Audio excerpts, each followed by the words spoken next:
Hey guys, happy Memorial Day weekend. I wanted to do a second installment of cocktails that you can make at home pretty easily, and now that it's spring and mint is everywhere, I'm gonna use that weed in a cocktail. So I am going to make watermelon mojitos because why not? So I actually went to the store yesterday and went and got an entire watermelon, cut it in half. I don't have a juicer, so what I did was I actually have a hand blender and I cut it in half and just blended down into the watermelon when it was in the rind and got this like beautiful juice. And I didn't even really strain it because I wanted that like fresh pulp and everything. But if you want to strain it after you juice your watermelon, you absolutely could. But it's a beautiful pink color. So, mixing glass. I get a big sprig or two of fresh mint, depending on how minty you like it. I feel like even more than that would be great. I just went in the back and just ripped all this out of the ground because it grows crazy. If you want mint for your garden, put it in a container. Do not put it in the ground. You will never get rid of it ever again, and it takes over the world. So just don't even deal with it. All right, so mint in the glass. I made some simple syrup and just refilled it in this simple syrup bottle that I had bought before. But anyways, so I guess let's just do like half an ounce of simple syrup. And you want to muddle the mint in there. Now, there are a couple different ways. If you don't have a muddler, you can use the back of a spoon, billy club, whatever it is you might have. Or you could just shake the mint and the ice and everything, and the mint will kind of break up because the ice is sharp. But traditionally, you would muddle, and that's why mojitos are a little bit. You have to earn it with some elbow grease. So I'm just going to muddle it a little bit into the syrup,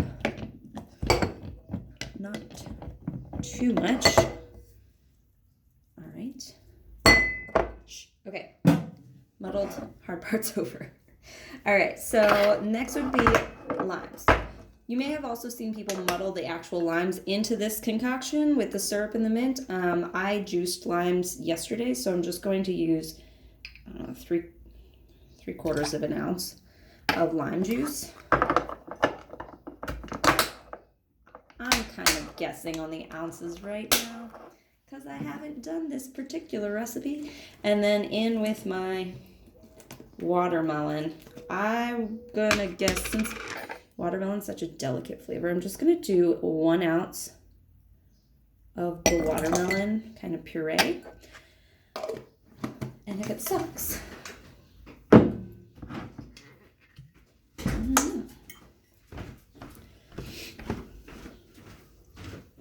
and then we have this is a Salem, Massachusetts rum. You want to use a silver rum.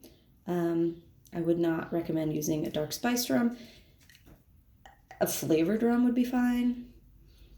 But usually it's a silver rum. It's probably the safest bet for mojito. It picks up the flavors of the mint really well.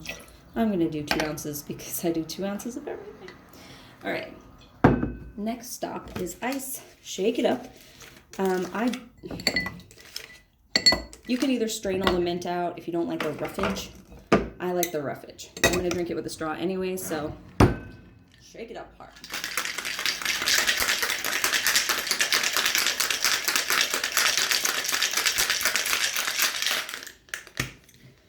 All right, if you have a regular strainer, I wouldn't use it because the mint's going to get all stuck in the spring.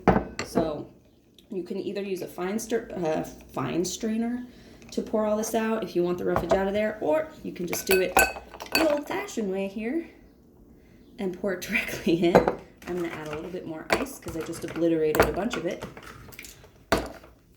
And I made some soda in my soda stream. Just top it off a little bit. It's pretty. If you would really want to go for the gusto, you could probably use a hard seltzer on top.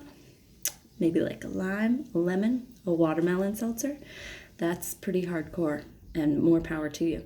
Otherwise, you can just use a regular seltzer, whatever you have on hand. Just top it off a little bit. You don't want to dilute everything too much. And it's this beautiful pink color now. Look how summery. It's pretty.